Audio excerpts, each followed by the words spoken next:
86. Bantuannya 87 jalan kuda.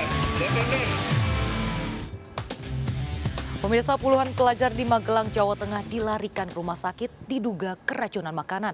Korban alami mual, pusing hingga muntah-muntah setelah menyantap jajanan yang dijual di depan sekolah.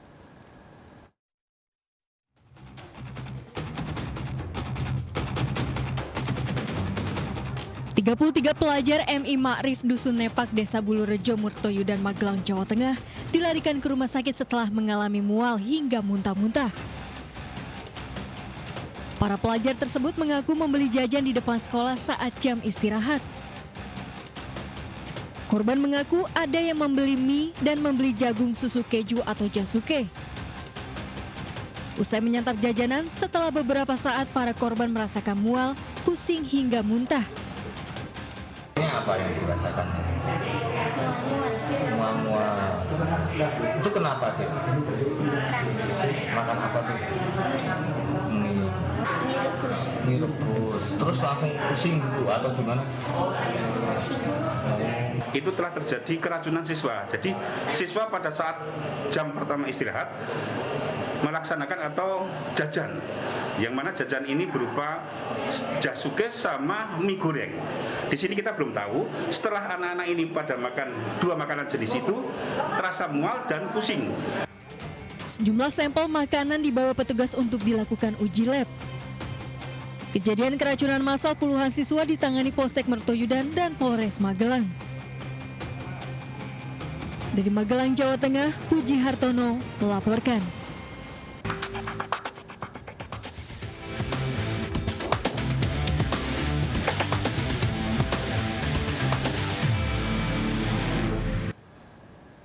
Pemirsa, seorang ibu rumah tangga di Tangerang, Banten dibunuh suaminya dipicu rasa cemburu. Pelaku curiga istrinya berselingkuh karena 2 hari tidak pulang ke rumah. Selain itu, pelaku menemukan percakapan mesra sang istri dengan pria lain di handphone.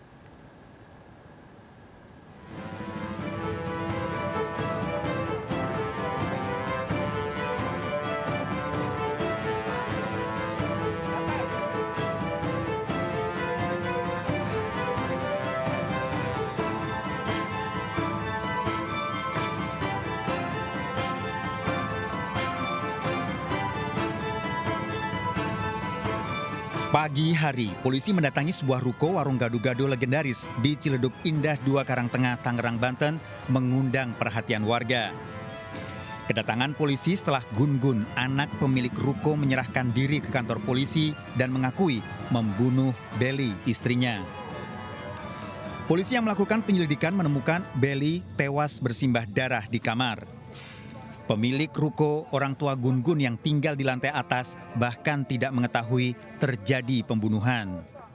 Tidak ada percekcokan yang sangat berat karena tidak ada perdebatan yang bersifat suara verbal yang tinggi, tidak ada. Hanya orang tuanya pun tidak mengerti. Tahu-tahu polisi pagi-pagi datang untuk menggerbek. Ternyata si pelaku setelah membunuh itu dia menyerahkan diri, membawa putranya yang masih umur 4 tahun ke Polsek Ciledug. Polisi mengumpulkan berbagai barang bukti, ditemukan senjata tajam yang digunakan Gun-Gun untuk menganiaya istrinya. Kekerasan benda tajam baik itu di muka maupun di bagian leher. Kemudian kita sudah lakukan olah TKP dan kita juga temukan senjata tajam yang digunakan untuk melakukan kekerasan benda tajam.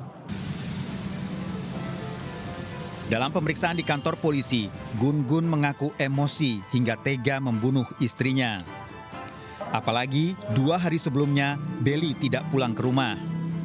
Jarang pulang ke rumah. Sudah berapa lama? Kurang lebih sebulan. Wah, Dijemput sama? sama saya, karena kan saya mau bawa pulang karena kan dibawa anak yang bayi. Kan sama mertua ternyata kalau bisa ada dia nggak pulang-pulang kan percuma juga, kalau ada di sana kan kurang perhatian orang tua juga. Ya saya kan cuma mau bawa pulang mereka, mau bawa pulang ternyata dia bawa pulang ya gitu lah, tahu aku. Pasangan suami istri yang sudah hampir 6 tahun menikah ini bekerja sebagai marketing. Beli marketing jaringan kabel optik, sementara Gun-Gun marketing asuransi. Emang iya, makanya dia nggak pulang-pulang juga kan, kadang nggak pulang ke rumah, kos-kosan sama cowok. Emang saya udah tahu, emang udah lama. Cuman kan saya bertahan sama karena benar-benar sayang dia sama anak-anak saya juga, makanya saya bertahan terus. Dari hasil pemeriksaan polisi, pelaku membunuh korban usai melakukan hubungan suami istri. Yang bersangkutan merasa cemburu, apalagi pada saat tadi pagi setelah melihat handphone istrinya ada chat antara istrinya dengan seseorang yang terkait menjurus ke arah hal-hal yang dilarang. Tentunya suami korban akhirnya cekcok, akhirnya suami korban ini melakukan penganiayaan dengan menggunakan senjata tajam, yaitu pisau dapur yang diambil dari dapur. Pasangan yang telah memiliki 2 anak ini sering terlibat perselisihan akibat rasa cemburu. Dari percakapan melalui handphone yang ditemukan, Gun-Gun menduga istrinya berselingkuh. Saya lihat di WA-nya begitu, minta video buka payudara lah, nanti kasih uang sekian lah. Jadi saya tegur, jawabannya kok malah nanya-nanya begini, mendingan kalau nanya-nanya mendingan gue pulang aja lah. Makanya dari situ saya langsung bener-bener kecewa, spontan saya lakuin itu. Kejadian berawal, Belly berpamitan pada suaminya Gun-Gun pergi bekerja survei jaringan fiber optik, bahkan Belly 2 hari tidak pulang berdalih pekerjaan belum selesai. Saat pulang, Gun-Gun mengajak Belly tidur di lantai bawah yang selama ini ditempati. Keluarga Gun-Gun tinggal di lantai atas. Belly dan Gun-Gun bahkan sempat melakukan hubungan suami istri. Gun-Gun emosi saat membuka handphone istrinya menemukan percakapan mesra dengan pria lain. Gun-Gun dan Belly bertengkar hingga terjadi penganiayaan. Belly sempat berteriak minta tolong sementara Gun-Gun membawa anaknya yang berusia 4 tahun menyerahkan diri ke kantor polisi. Jadi dari hasil otopsi juga bahwa korban dilakukan penganiayaan, khususnya yang mengakibatkan meninggal ada luka terbuka pada leher sisi kanan. Jadi seperti itu. Tersangka terancam hukuman 12 tahun penjara, dijerat pasal Undang-Undang Penghapusan Kekerasan dalam Rumah Tangga.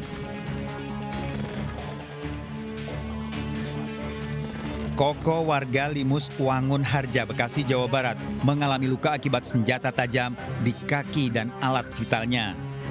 Pria berusia 47 tahun ini dianiaya Nini istrinya saat tidur. Koko sempat dilarikan warga ke rumah sakit. 7 lah, setengah 7 saat itu kayak batal guling, lagi ke kanan. Udah saya lupa, itu juga enggak ini, kaki di potong juga saya nggak tahu, nggak berasa. Tahu-tahu pas ditarik itu, tarik, saya bangun. Tahu-tahu dia buang pisau. Terus tanya luka gitu? Iya, itu pun saya masih ngejar siapa, saya keluar, nggak lihat mukanya, saya belum berasa. Ternyata darah di situ udah banyak banget, bangun kan belum konsen. Setelah mengumpulkan barang bukti dan keterangan saksi, polisi menangkap Nini, istri Koko. Dalam pemeriksaan di kantor polisi, wanita berusia 30 tahun ini mengakui menganiaya suaminya. Nini berdalih emosi karena suaminya memiliki wanita idaman lain. Iya, pas sudah nikah kita cerai, dan proses cerai juga dari Eko, udah kita cerai udah. Dikasih duit tuh? Dikasih duit Eko juga kan karena ibu ATM-nya di dia, ibu juga kerja. Ya mungkin itu juga masih pakai uang ini. Karena selama ibu sama Eko, ternyata dia tuh bekerja apa sih? Di rumah kayak bener-bener. Nini dan Koko telah 7 tahun menjalani pernikahan namun secara siri. Nini marah karena Koko pernah menjanjikan menikah secara resmi. Berawal dari si pelaku itu sudah mengetahui ya bahwa lakinya itu di dalam handphonenya itu ya chatting mesra dengan wanita lain. Terus kemudian dia kan curiga, terus chattingnya di screenshot sama si tersangka. Begitu di tersangka ternyata ya itu ada wanita lain yang sebagai perempuannya lah kan. Nini cemburu karena menduga suaminya ingkar janji. Sementara Koko mengakui mencintai istrinya dan sejak awal bersepakat untuk membangun rumah tangga bersama Nini. 7 tahun menikah siri, Koko ingkar janji untuk menikahi secara resmi Nini hingga sering memicu pertengkaran. Nini menduga Koko suaminya memiliki wanita idaman lain. Nini sering mengecek handphone suaminya. Nini mendapati percakapan mesra suaminya dengan wanita lain di handphone. Nini emosi karena mengenal wanita selingkuhan suaminya. Bahkan Koko berencana menikah lagi. Saat suaminya tidur di ruang tamu, dianiaya Nini namun tidak bangun. Koko terbangun saat ditarik melihat istrinya sedang memegang senjata tajam, kemudian lari. Tersangka terancam hukuman 2 tahun 8 bulan penjara dengan barang bukti senjata tajam. Data Kementerian Pemberdayaan Perempuan dan Perlindungan Anak sepanjang tahun 2022 dari Januari hingga Agustus, lebih dari 17.000 terjadi kasus kekerasan dalam rumah tangga. Adapun korbannya 2.700 diantaranya laki-laki. Sementara hampir 85%, sebanyak 16.000 lebih perempuan menjadi korban kekerasan dalam rumah tangga. Psikolog Universitas Pancasila, Auli Grasinta mengatakan, sifat cemburu sudah dimiliki setiap manusia sejak lahir sebagai ungkapan rasa untuk memiliki. Emosi yang seringkali muncul akibat cemburu karena hak miliknya diganggu orang lain, termasuk dalam hubungan suami istri. Nah, kenapa orang kemudian bisa menjadi gelap mata? Karena rasa cemburu ini memang ada suatu perasaan negatif ya di dalam diri yang kemudian mendorong seseorang untuk ingin mengekspresikan atau ingin mengungkapkannya. Nah, masalahnya ketika mengungkapkan ini bisa menjadi berbeda-beda begitu. Ada orang yang bisa mengungkapkan rasa cemburunya dengan cara yang positif dan sesuai norma, tetapi juga tidak sedikit orang yang tidak bisa mengungkapkan rasa cemburunya sehingga dia melakukan tindakan-tindakan yang di luar norma atau kewajaran begitu. Nah, biasanya orang-orang yang cemburu itu pikirannya atau rasionalnya kemudian lebih dikuasai oleh emosi-emosi yang muncul dari dalam dirinya. Perasaan marah, perasaan ingin membalas, perasaan ingin mengetahui apa yang sebenarnya terjadi. Nah, ini kemudian mendorong orang untuk melakukan sebuah tindakan. Nah, seperti itu. Nah,